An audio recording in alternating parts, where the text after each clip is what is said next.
Hello, good afternoon. I hope that video gave you a little bit of energy to get started and welcome everyone. Oh, we have a very nice group on today.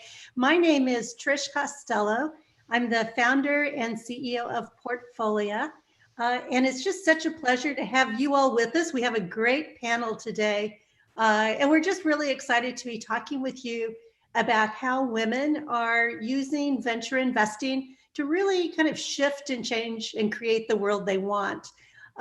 You all have come to us through PBWC, so welcome all of you and thank you to PBWC. We've been a member and a sponsor, participants at PBWC now for a number of years and have been so excited to be a part of that community, the professional and businesswomen of California. So welcome all. We have had a couple of investing seminars for members of PBWC over the last couple of months. And the question that kept coming up, because we were doing it on really how to invest and how to think of investing, but people were saying, well, I want to see women that are actually investing, how they got started, what their backgrounds are, you know, what were the benefits of actually working and interacting and investing in private entrepreneurial companies. And so we put together this panel today of three really different, but really inspiring women that are investing through funds.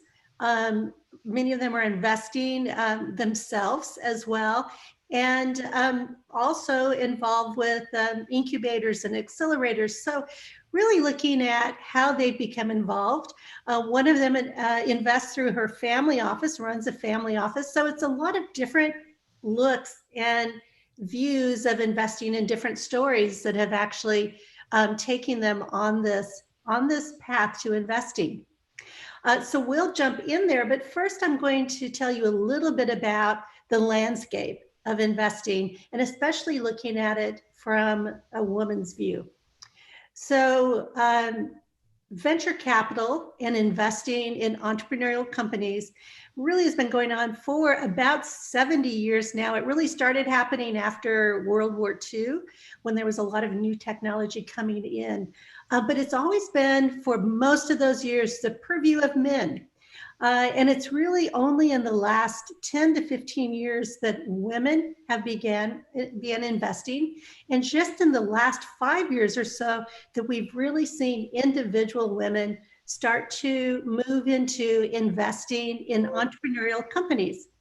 And that's either in venture funds, where you invest in a fund and get a portfolio of entrepreneurial companies, or investing individually in the way as what's called an angel.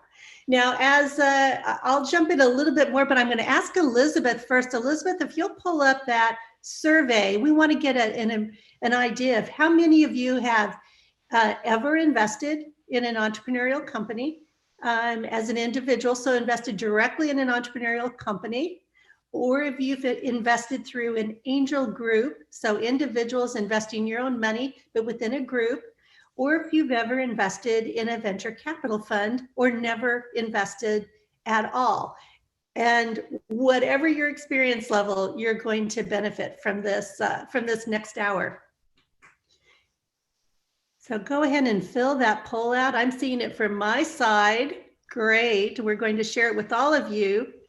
So you we'll all have an opportunity to see overall. Of course, you're all anonymous, but we'll have an opportunity to see what the full group, the experience of the full group.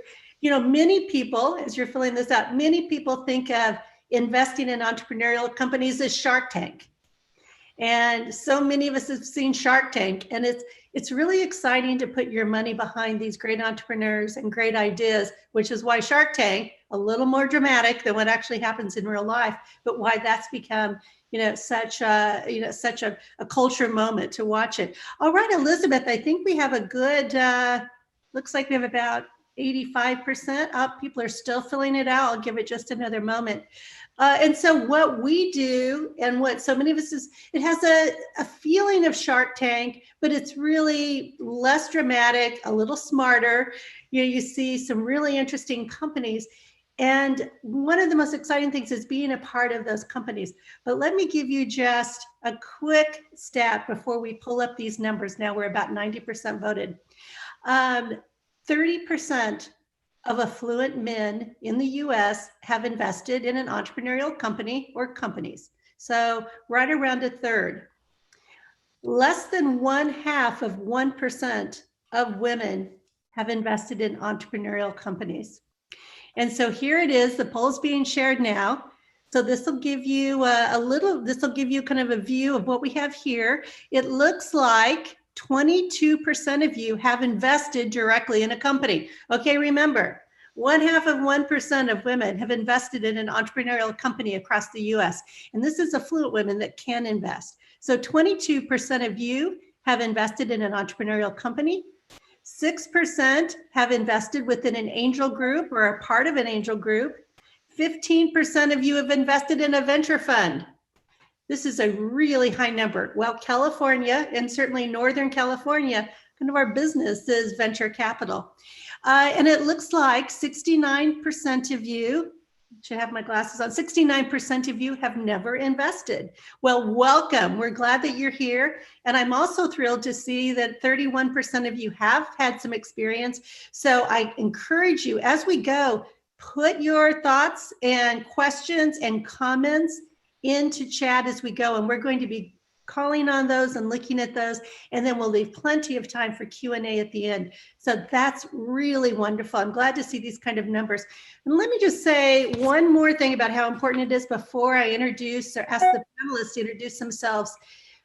We only get new technologies and new innovation in the world through investing. So the really disruptive breakthrough solutions come from entrepreneurs creating great companies.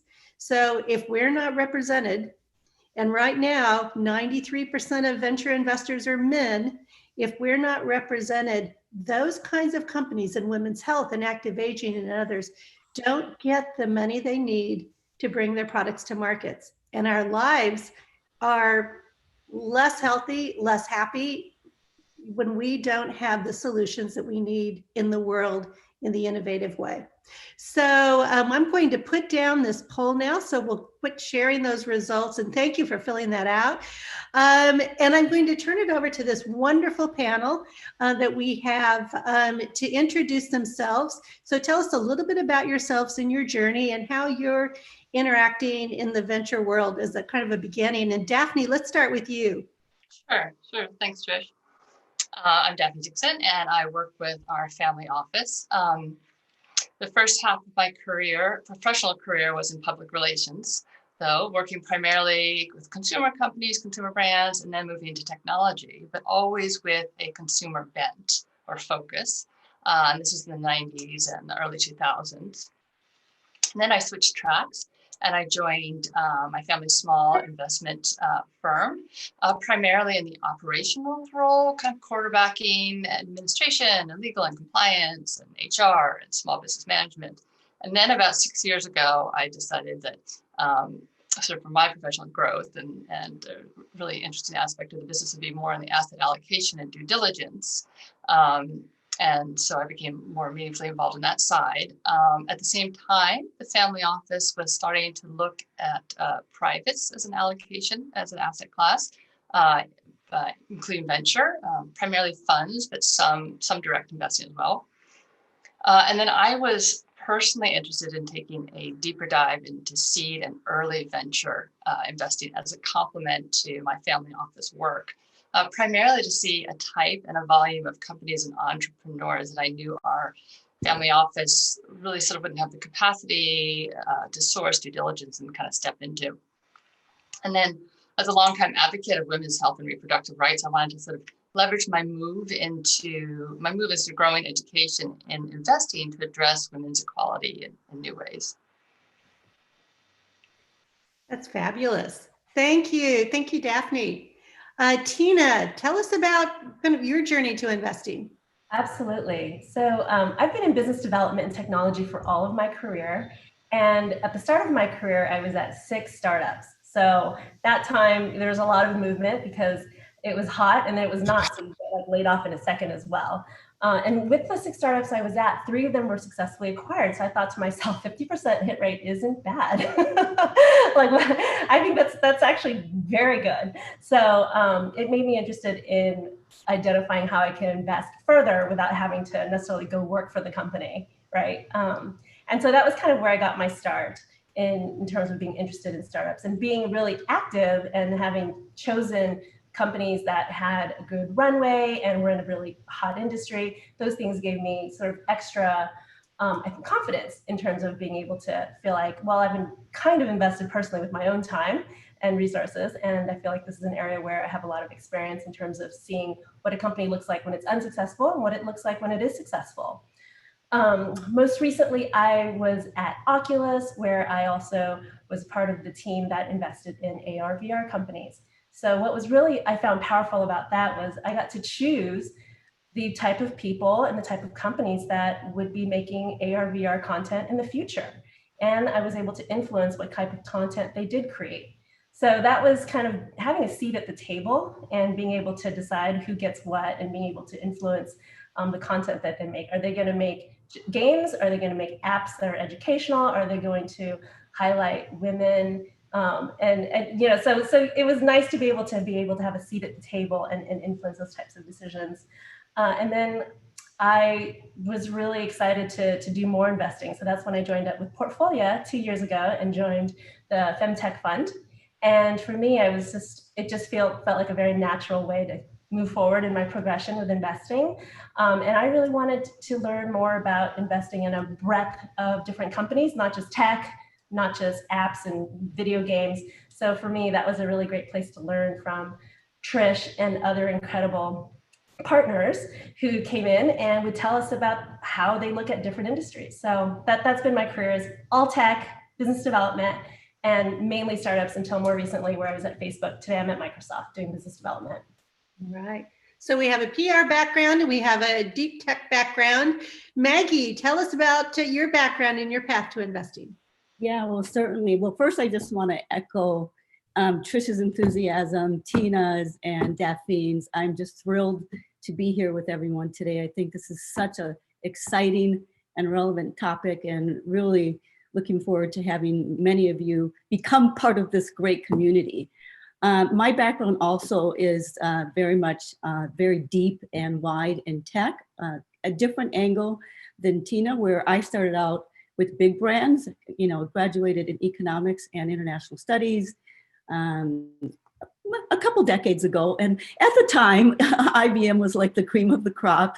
So joined them at a time when there were not a lot of women in tech. And so I was 1 out of 3 out of a class of 100 with IBM, which is a very interesting experience, and had a very, you know, successful career there. It was always kind of front and center that education would provide me with more and more access. So I went to Harvard Business School, got my MBA, then continued to climb the corporate ladder.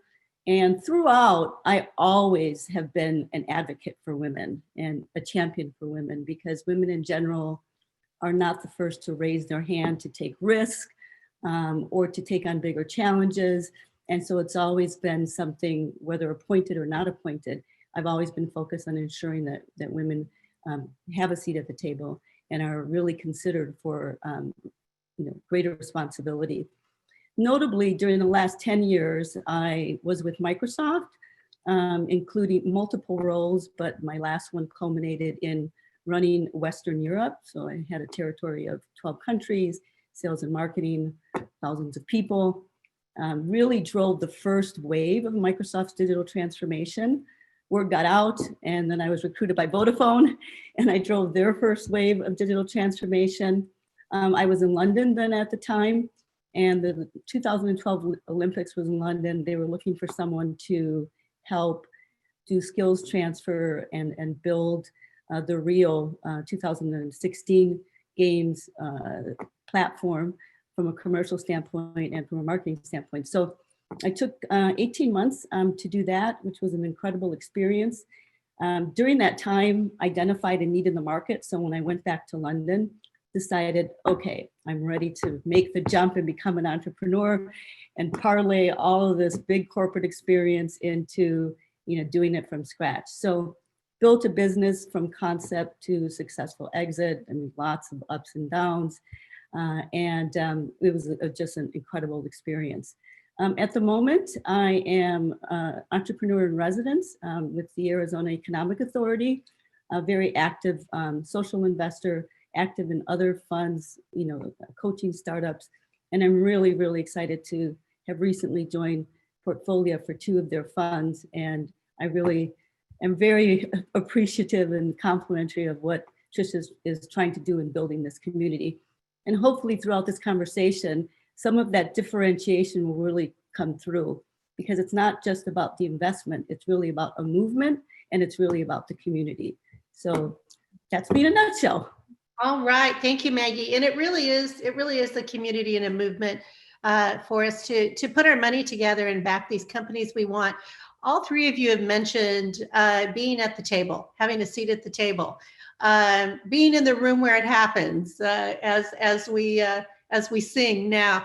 And so let's talk a little bit about the companies that you like, the companies you like to invest in, and how we bring value. So Daphne, let's start with you again. What kind of companies? I know you've talked about women's health, and so what kind of companies do you like, and do you like to back, and what do you think it says? How do we add different value? Yeah, I think we're here because we like to invest in female entrepreneurs and teams that support diversity. And then I personally like to layer on investing companies solving problems that I can really sort of get my head around. And I'm invested in the Portfolio Consumer Fund, for example, as the companies fit with my background. As I said earlier, as I've seen it, when I first started in the family office space, I wasn't seeing a lot of women as heads of funds and entrepreneurs, or even as CIOs. And it's really no secret that products and services will naturally skew to kind of meet the needs of those who create them. And I hadn't really thought about the impact that would have on the offerings we are seeing or not seeing in the marketplace: consumer goods, financial services, healthcare, technology. So this is my way of helping to steer that in a different direction. Mm-hmm. And so the derivative effect of that, of backing female entrepreneurs and diverse teams, is that successful entrepreneurs get to take their financial capacity and invest in the world they want to see, build company cultures they want, invest in their next enterprise, invest in the next female entrepreneur. So now you're starting to see sort of pattern recognition come into play. Even invest philanthropically and politically, we need that diversity. Mm-hmm. And you invest in funds, but you also do individual investments. And I think we're both in. You're individually in Sandstone, I believe. Yeah. Daphne, we're in it as a fund.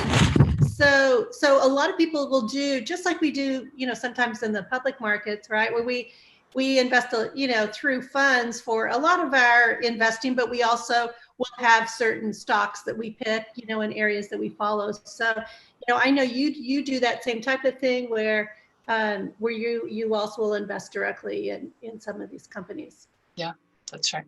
That's right. And I think this was even an interesting point, because with Sandstone, it's had a male founder and then a woman CEO, and and now I believe it has a new male CEO. So sometimes the genders change on the CEOs, but really being able to get behind those companies that you want, as they're growing, is just so critically important.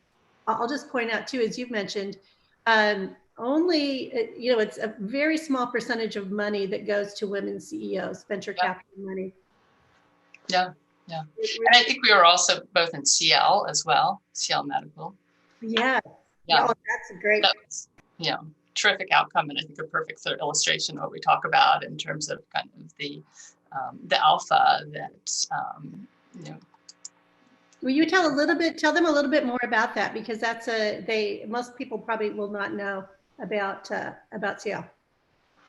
Sure. It was started by a young entrepreneur named Kate Garrett, and she was out of, I think, the Stanford biodesign school. I'm getting that generally correct, but a little bit wrong probably. And she had come up with a new design for subglycotic sort of respiratory health. And so she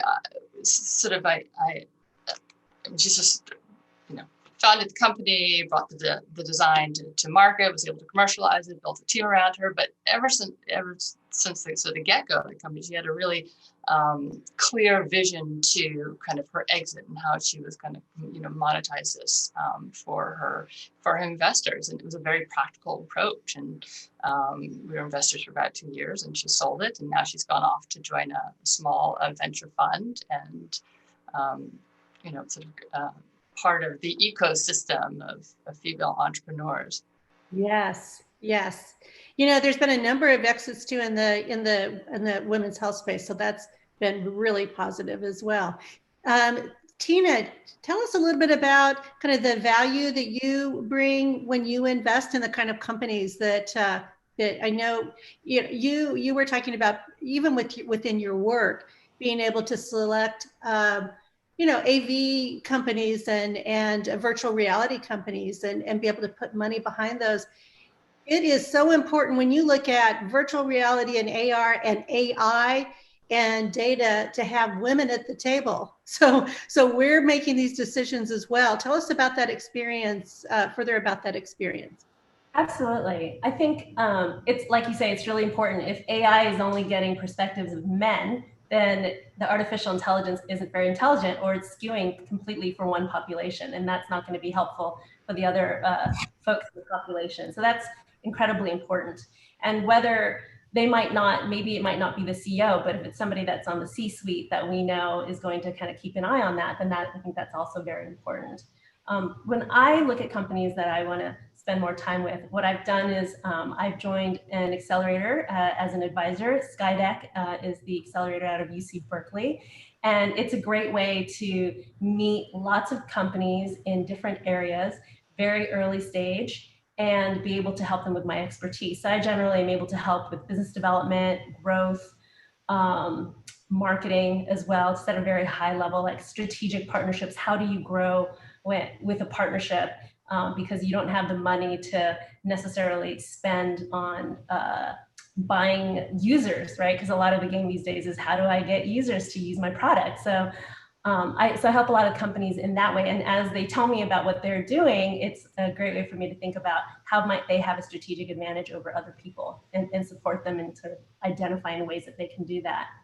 Like Daphne, I really focus on companies that are solving a really strong need and have a really special solution. I'll give you a couple of examples so that I can get you going, because I know that's how I work, is I'm all about real life examples. There's a company called Mochi Media that back in the day, there were flash games, and you were, as a developer, can make a flash game and put it on the internet, but anybody could also take your game and steal it, because you could see all the code, and put it on a website, any website. So all of a sudden your hard work is being stolen and you're not getting any money for it. This company called Mochi Media came up with an ad unit that the developer could stick into the game when they created it. And if you stole the game, you stole the ads. And it was like amazing, because it's like, yes, take my game, distribute it for me and help me make more money. And that was just a slam dunk. And it solved a very serious problem. It caught on, as you can imagine, like wildfire. It was completely viral, and they absolutely had a successful exit. But that's just a very clear example. There's another one that's called My Time, that's more recent, that has been around for maybe 4 or 5 years. And what they found was that if you provide any sort of service, acupuncture, massage, haircuts, there's often time during the day where you have no bookings.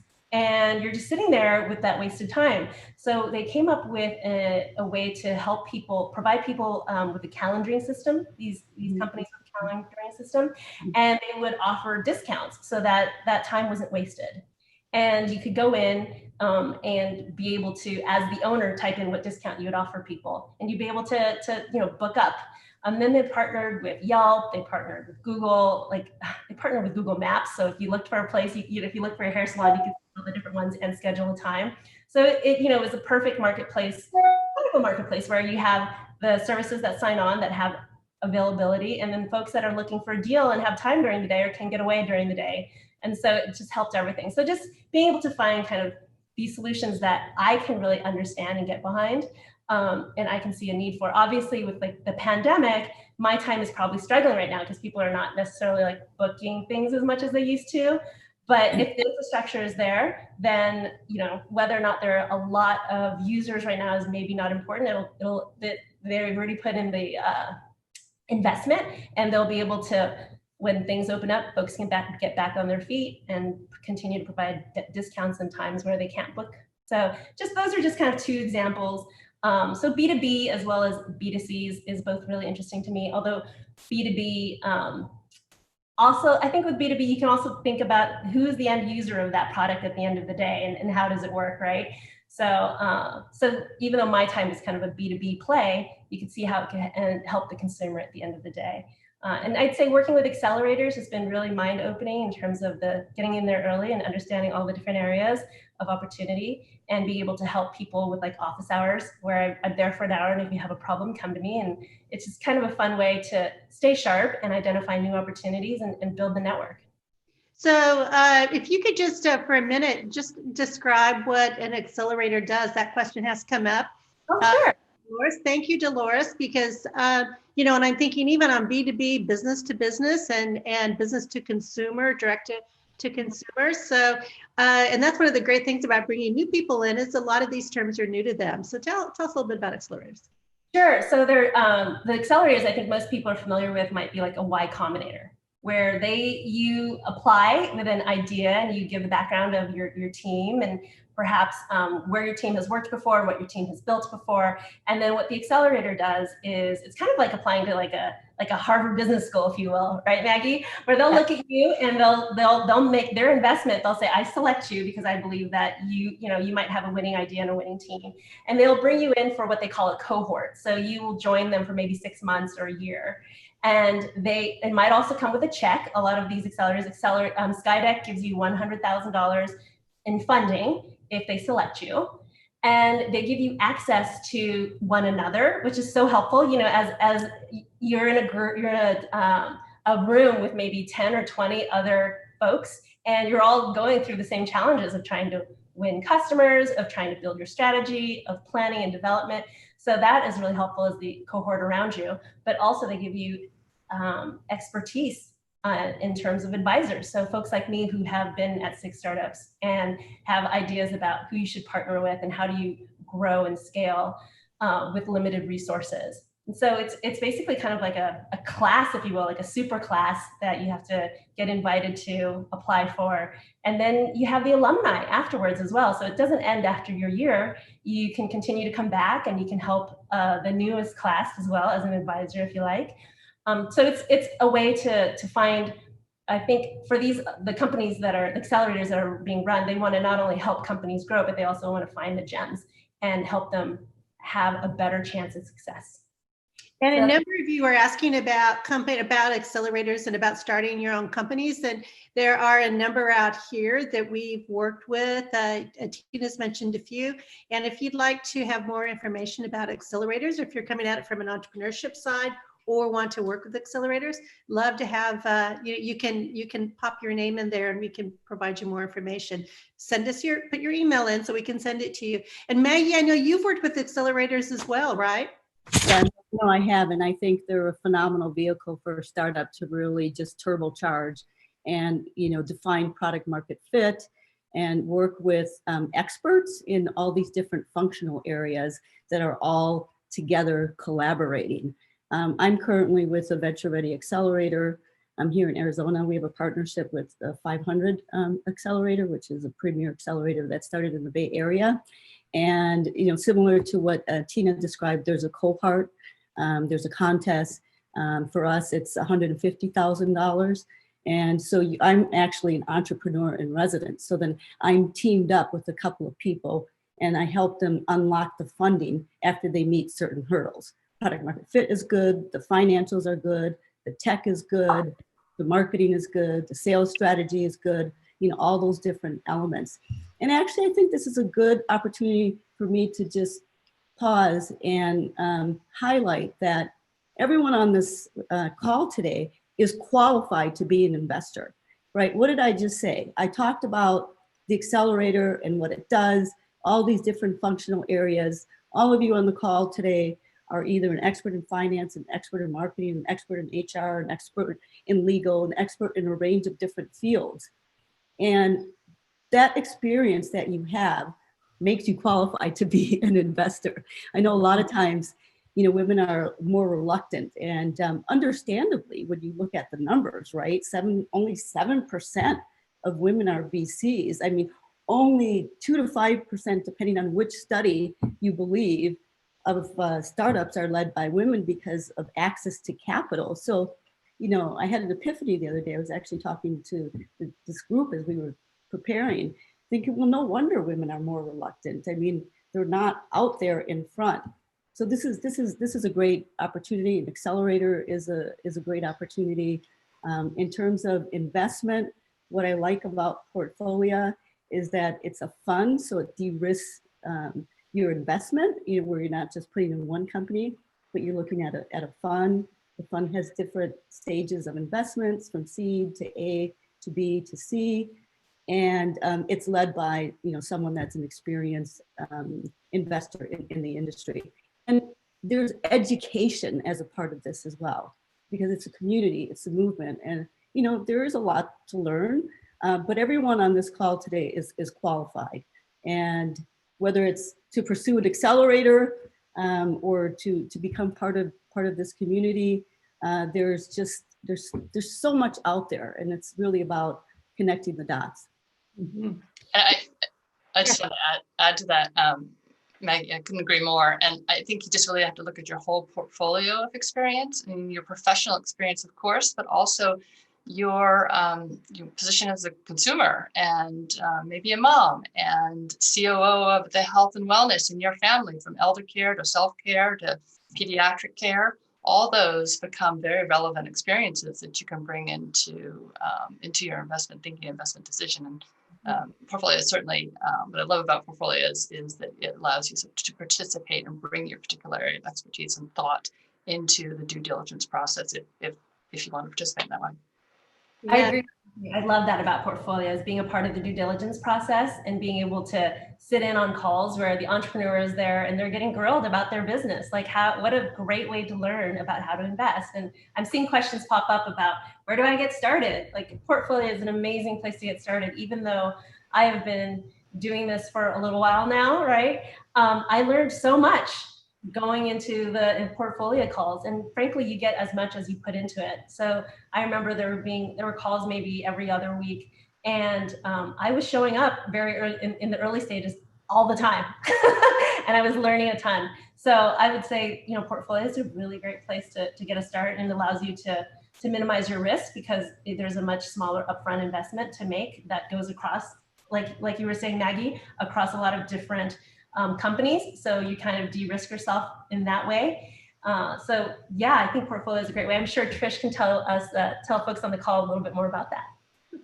Well, I will take a minute because there's so many questions coming in about getting started. So I'll tell you a little bit about what we're doing with this.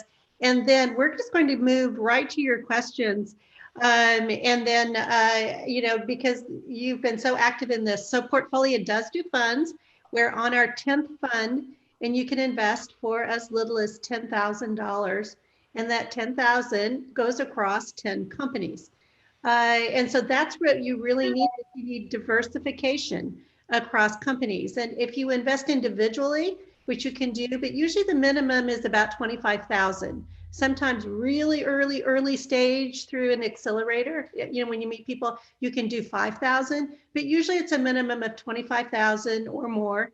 And you do want to invest in at least 10 companies over a couple of years. In fact, the ideal is 30 companies over 5 years to get the best opportunity for returns. And so that's why we do this in funds, and you can have 250 people in a fund. And as a number of the three mentioned, every month for a year to 18 months that fund's investing, you can come on. It's at a specific day and time each month, and you can watch the companies that we're considering. And then those companies, they pitch their company, there's deep Q&A, then they go off, and you can hear the partners actually mix it up about what they like and what they don't like and where they think the risks are. And you can be on a diligence team and help investigate it. And the lead partners make the final decisions, but you can be involved in the process. And so it really is, it's true life education. You're really watching it as it goes. And then we do have monthly education events too that go deep on that. So, and that's why we built it. Portfolio was built to enable to activate women to back the companies they want. And then just finally, today, you've probably seen this in your newsletters, for those of you that are part of Portfolio, we announced the opening of Femtech 2, which is the Women's Health Venture Fund, focused exactly on the women's health space. And friends, when we started Femtech 1, 2 years ago, we were the first venture capital fund ever focused in women's health, and it's a $50 billion market. But it's because there are no women in venture capital. So we've made fabulous investments, and we've just opened our second fund specifically focused in women's health. So let's jump in. So if you're interested, let us know. In fact, we'll send out, we can send you out just a link as well, or you drop that link in so you can see about it. And a couple of you have asked about IRAs. Yes, you can put a self-directed IRA in as an investment. So that is, and many people do. We even have people that a firm that we use specifically that makes it a lot easier. Oh gosh, a lot of comments. So yes, we do have an active aging fund open right now too. Those are the two, active aging and Femtech. And with active aging, you'd be able to invest in active aging, and there's you'd own a piece of Maven Clinic. So a number of people know Maven Clinic. We did make a major investment in Series C, a later stage company, Maven Clinic, which is becoming actually quite well known around the country. So so let's get in that. One of the questions, let me look at a number of the questions here about getting started. So what was the biggest learning? That question's been kept. What's the hardest part? Or what was the biggest learning about getting started? What was the most difficult piece for you in getting started? Would you like to jump in on that one, Daphne?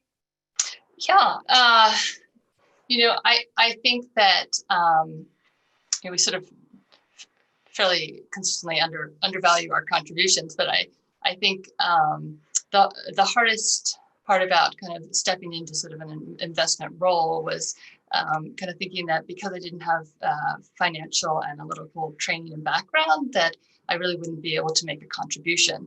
And I think we touched on it earlier. It's really, so much of investing is qualitative too, so not just quantitative. And so again, it's bringing kind of your whole portfolio of experiences to your investment decision from a qualitative perspective, and then finding the right bite size to step into, and I think that's why Portfolio is so interesting, but also for the family office. And as a generalist, you really have to ask yourself, okay, how do I get myself comfortable with understanding this company or fund in order to be able to make a decision? I'm not going to know everything, but just really being able to ask yourself, what do I need to know to get comfortable with this, and what with any company, what aren't they telling me?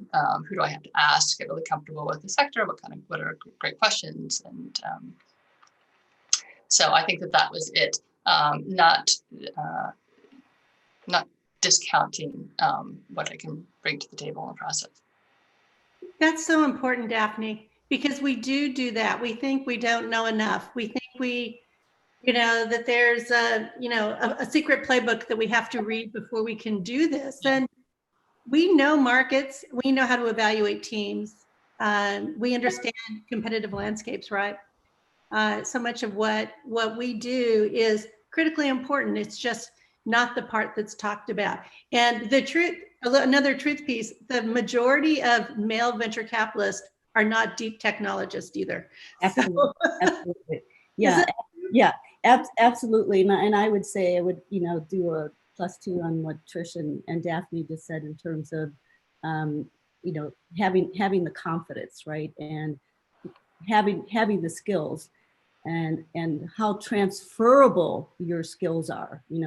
Many of you on the phone today, have expertise as a people leader. At the end of the day, one of the first things you look at when you're evaluating a startup are the people. Are they qualified? Do they work well together?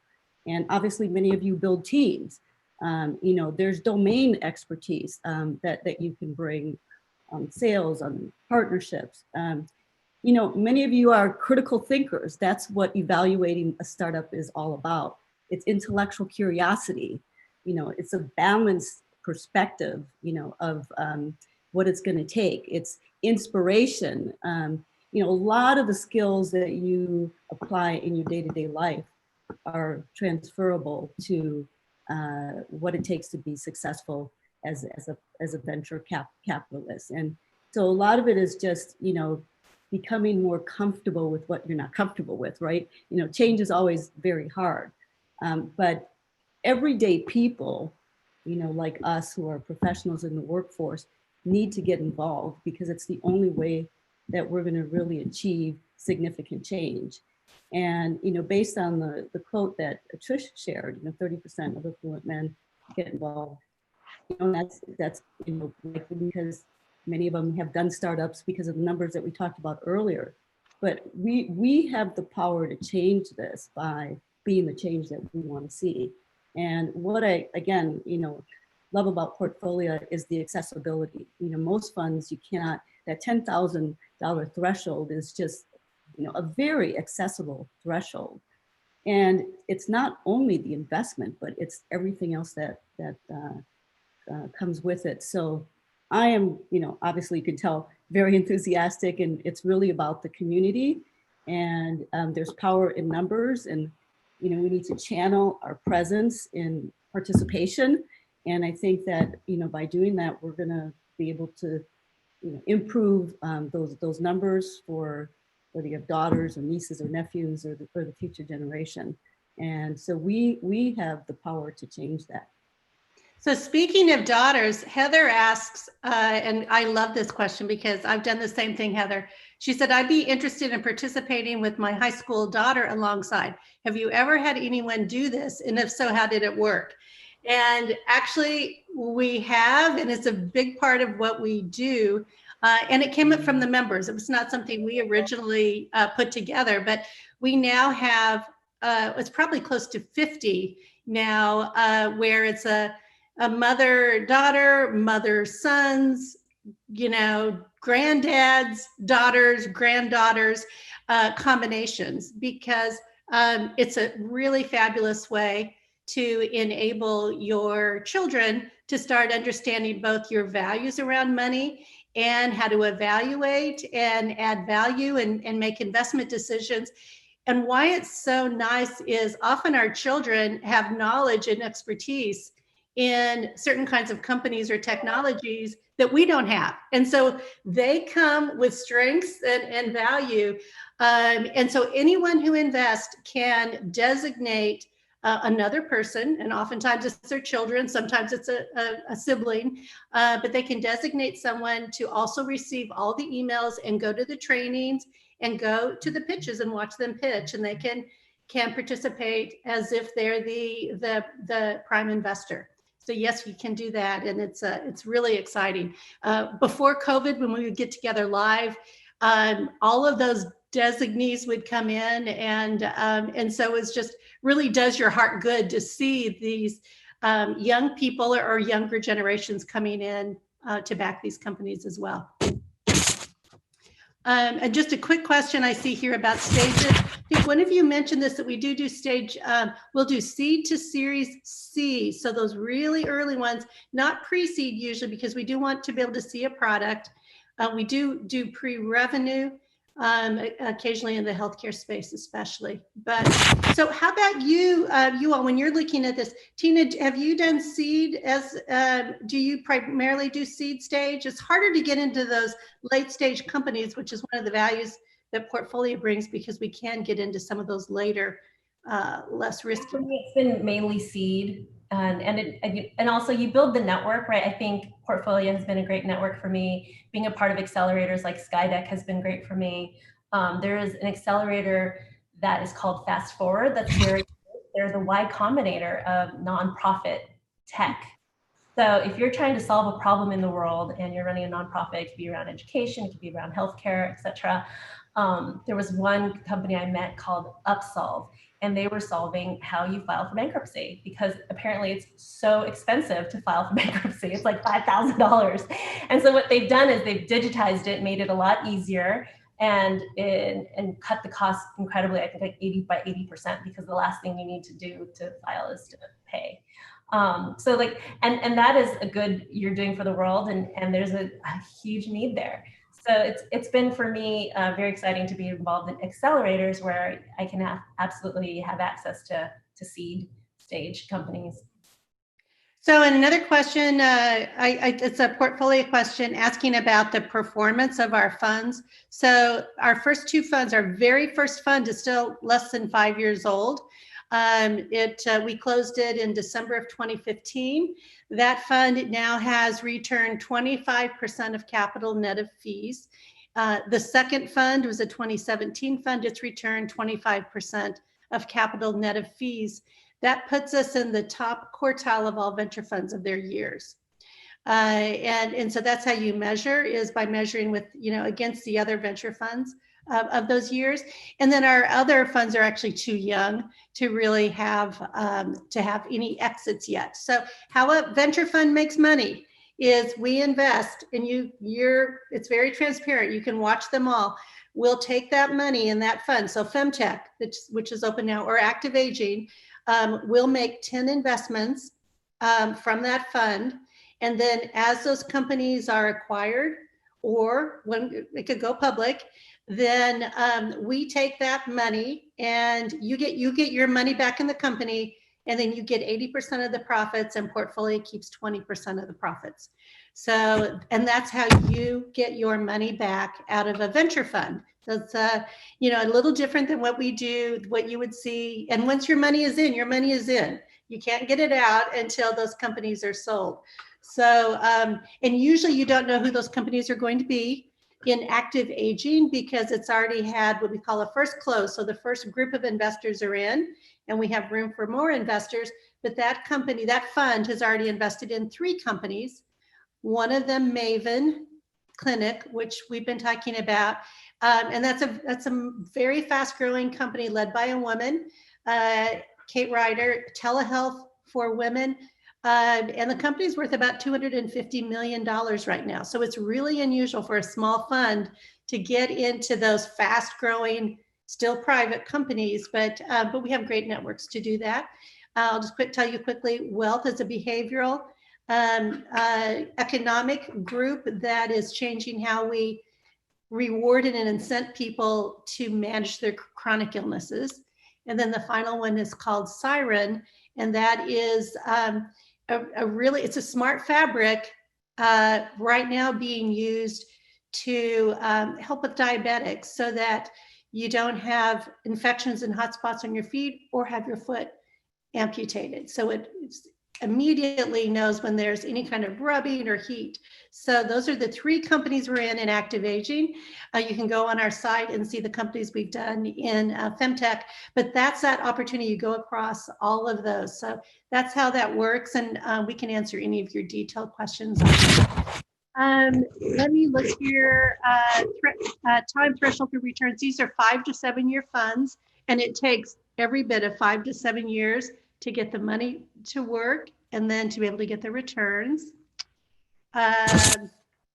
Let's see. Yeah, fun. So all of that, come to us. You can find out everything else about that from Portfolia's fund, or contacting Emily at portfolia.com as well, and we can get all those to you. So we're kind of getting into that last little bit. So I'd really like to ask each of the panelists to kind of give us those kind of your pearls about, getting started, or the value or benefits. So whatever pearls of wisdom and thought you'd like to leave with that group, if you could, and we're going to start with Maggie this time. Okay. Maggie. Yeah, wow, trying to net it out is not my strong suit, but I would say, take your seat in the front row, right? Stand in the front. There's a real opportunity to not only make money, but really make a difference to shape the world that we want for ourselves and for future generations. Women in general are more risk averse, have to know how to solve something from 20 different angles before they raise their hand. And this is a safe community. And this is a community where it's about mission, but it's also about making money. So I want to emphasize that as well. And I've had a lot of one-on-one conversations with people who are, reluctant. And I share with them that they've taken risk in their lives for other things. Investing and taking a step in a fund that's de-risked is the best way to do it. And the threshold is so accessible. So, be the change that you want to see. There's a real opportunity. This is about everyday people. We got to change those numbers. And really, it's with presence. Presence is with power. Power is with money. And so we can do that together. Thank you, Maggie. I'm happy to follow. I would just say, I love the old adage that fortune favors the bold. So as you move into investing, it's really important to really think about, like, what do you want to learn? Who do you want to meet? And get a plan together. Your network is really everything. I learned about Portfolia through an acquaintance, / friend who is an investor. And I reached out to her and said, I really am interested in investing. I think I might want to consider being a VC. What suggestions do you have for me to get started? And she pointed to Portfolia, and I followed up, and here I am. So it's, all about making that plan, reaching out to your network, being bold. Ask yourself, what would I do if I wasn't afraid, right? And that is such an important question, because otherwise, you're holding yourself back. And frankly, I felt like I was bold enough to do investing because I looked around and I saw, like, the men doing investing. And I was like, well, these yahoos can do it. I can do it. Honestly, there's no builder of confidence, and look around and be like, what? I don't understand why it's so hard. I think probably Portfolia might have some names of females in venture who have really strong Twitter accounts and who have a lot of information in terms of, like, they talk about why they invest and what their strategies are for investing. I think if you follow certain folks on Twitter, that's a really great way to also learn about how people are breaking down their investments. That's on top of, like, the educational programming that Portfolia provides. So I just say, be bold. If they can do it, you can do it. Get your network together and go forth and, like, make it happen. Yes, love it. Love it. Yeah, I mean, I can add a little bit to what Maggie and Tina said, but I just love all the sentiment and motivation here. I say you educate yourself on the opportunities. It's okay to start small and activate your money in a way that's meaningful to you. I mean, if we're truly going to disrupt industries and build solutions that solve kind of big problems for consumers and businesses, that funding and entrepreneurship needs to reflect the diversity of thinking, and support diverse entrepreneurs with diverse backgrounds. And this isn't venture philanthropy. I mean, women's sort of cognitive and behavioral differences you deliver alpha. I was looking at a Forbes article from a few months ago that was saying that private tech companies led by women are more capital efficient, achieving 35% higher ROI, and when venture-backed, 12% higher revenue than startups run by men. And I think actually, Trish, that comes from the Kaufman Foundation. So,